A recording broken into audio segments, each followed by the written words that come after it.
সীমান্তের নিস্তব্ধতার আড়ালে এখন এক ভিন্ন ধরনের প্রস্তুতি লক্ষ্য করা যাচ্ছে।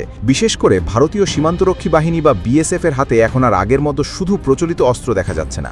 সাম্প্রতিক সময়ে বাংলাদেশ সীমান্তে বিএসএফের টহলদারদের হাতে দেখা মিলছে বুলগেরিয়ান একে সিরিজের নকশা অনুসরণে তৈরি ট্রিচি অ্যাসল্ট রাইফেল।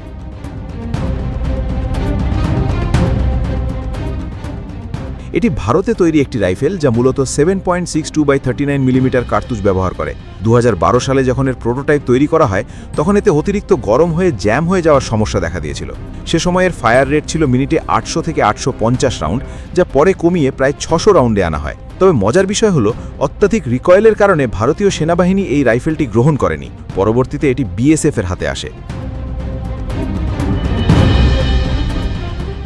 এর কার্যকর ফায়ারিং রেঞ্জ প্রায় 300 মিটার। শুধু ট্রিচি নয়, বিএসএফের অস্ত্রাগারে রয়েছে ইনসাস বা আইএনএসএস রাইফেলও। 5.56x45 মিলিমিটার ক্যালিবারের এই রাইফেলটি 3 শট বার্স্ট সুবিধা রয়েছে এবং এর কার্যকর রেঞ্জ প্রায় 400 মিটার।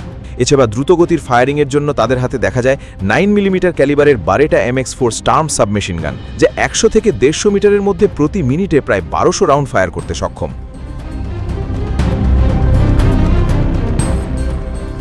এই বৈচিত্র্যময় অস্ত্র সম্ভারকে অনেক সমর বিশেষজ্ঞ লজিস্টিক্সের দৃষ্টিকোণ থেকে কিছুটা জগাচুকুরি পরিস্থিতি হিসেবে বর্ণনা করেন, কারণ ভিন্ন ভিন্ন ক্যালিবারের অস্ত্রের জন্য সরবরাহ ব্যবস্থা সচল রাখা তুলনামূলকভাবে বেশি জটিল।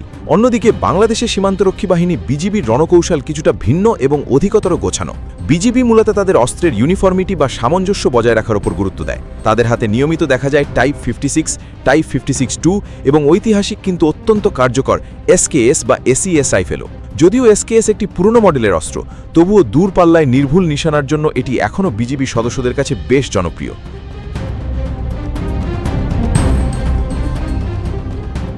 আধুনিকায়ন প্রক্রিয়ার অংশ হিসাবে বিজিবি বর্তমানে ব্যবহার করছে নিজস্ব প্রযুক্তিতে তৈরি BD08 অ্যাসল্ট রাইফেলও। বিজিবির শক্তির অন্যতম বড় দিক হল তাদের অধিকাংশ অস্ত্র প্রায় একই ধরনের কার্তুজ ব্যবহার করে, ফলে যে কোনো সংকট বা অপারেশনের সময় গোলাবারুদ সরবরাহ এবং রক্ষণাবেক্ষণ তুলনামূলকভাবে সহজ হয়ে যায়। যুদ্ধক্ষেত্রের ভাষায় এটিকে একটি বড় লজিস্টিক সুবিধা হিসেবে বিবেচনা করা হয়। শান্তিকালীন সময়ে বিজিবি সদস্যরা সাধারণ সরঞ্জাম নিয়ে দায়িত্ব পালন করলেও বিশেষ কোনো সংকট মুহূর্তে তাদের রণসজ্জা সম্পূর্ণ বদলে যায়, যেমনটি আমরা মিয়ানমার সীমান্তের বিভিন্ন পরিস্থিতিতে দেখেছি। তখন প্রতিটি সদস্যকে টাইপ 56, BD08 এবং সবচেয়ে গুরুত্বপূর্ণ লেভেল 3 বডি আর্মার পরিহিত অবস্থায় দেখা যায়।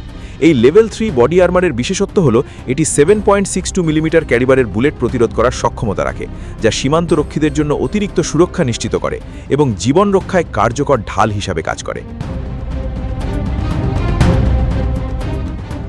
সীমান্তের এই শক্তির ভারসাম্য রক্ষার প্রতিযোগিতায় একদিকে যেমন বিএসএফ নতুন নতুন অস্ত্র ও সরঞ্জামের পরীক্ষা নিরীক্ষা চালিয়ে যাচ্ছে, অন্যদিকে বিজিবি দীর্ঘদিনের পরীক্ষিত এবং নির্ভরযোগ্য অস্ত্রের সঙ্গে আধুনিক প্রযুক্তির সমন্বয় ঘটাচ্ছে।